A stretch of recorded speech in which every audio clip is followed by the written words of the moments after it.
السلام عليكم.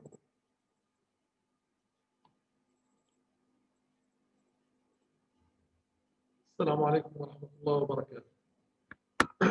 أبناء الطلبة، بنات الطالبات الأفاضل، مساء دراسات محاسبية باللغة الإنجليزية، تحية طيبة لكم.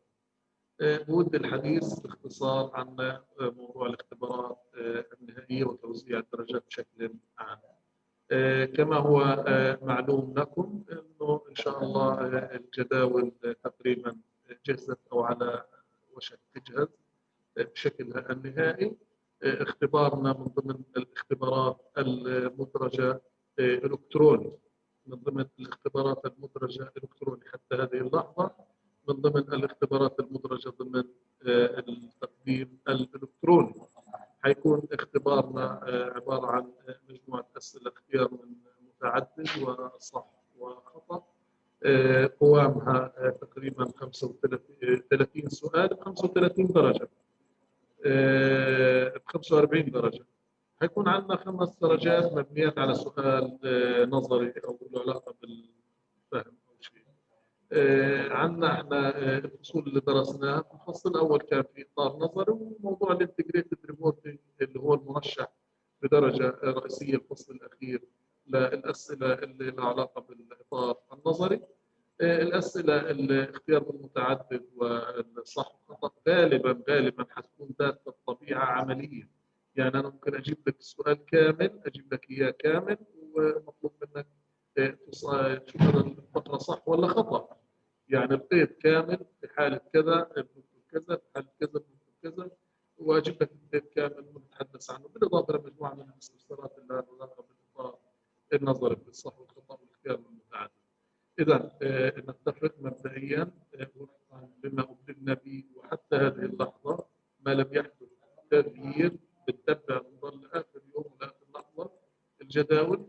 إنه اختبارنا راح يكون إلكتروني، عبارة عن اختبار أمريكي صح وخطأ متعدد، بالإضافة لسؤال نظري يتعلق بالفهم والاستيعاب.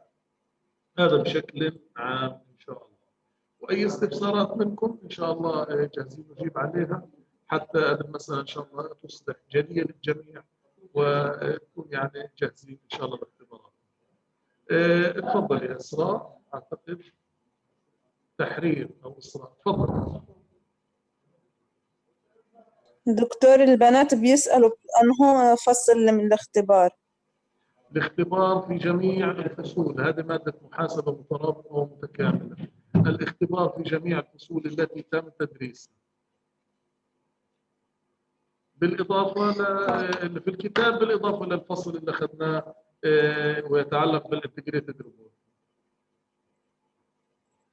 إن شاء الله.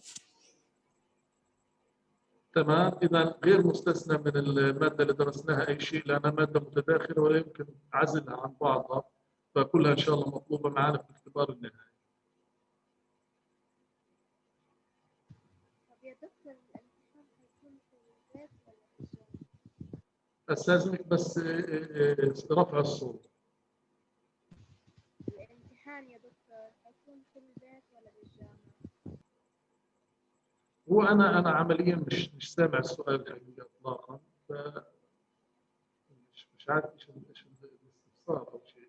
إذا كان تعذر عليك إنك تتكلم بالصوت ممكن إحنا بالكتابة يعني.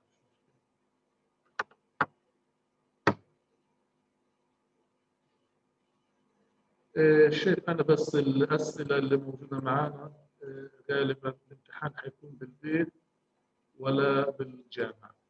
حتى الآن لا يوجد حسم لهذه المسألة إطلاقا. الأمر مبني حسب وضع مدى قدرة الطلبة أو تمكنهم من الوصول إلى الجامعة. تمكن الطلبة من الوصول إلى الجامعة ممكن يكون في الجامعة، لكن أغلب الترجيحات تشير إلى أنه حيكون من البيت.